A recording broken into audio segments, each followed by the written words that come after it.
Somebody asked, can you make the bracelet using tweezers? So I thought I'd give it a go. I don't recommend it, but I know that not everybody will have pliers at home, and I want this to be something that people could do at home. I also realised you could try and use a toothpick to make the little circles. So this is how I would do it with a toothpick. Oops. You need to hold on both sides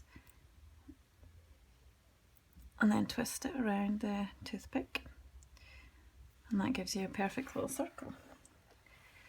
Then we can put our bead on. And we can twist it around the other end. I hope you can see that.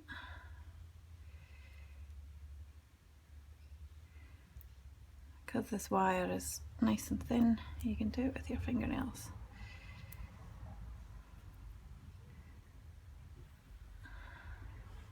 And we have both ends. Now, tweezers.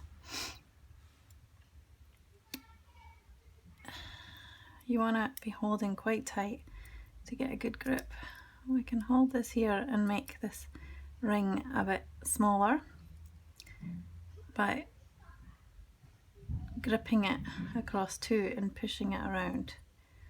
All these things are going to look easier when I do it because I've got so much practice, but hopefully you can practice and get on top of it at home and make your own bracelet. So there you have the wire.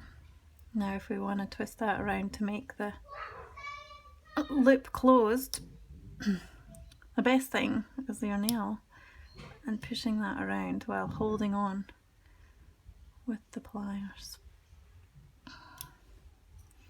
And once you get it past 90 degrees around the wire, then use the tweezers to squeeze it closed.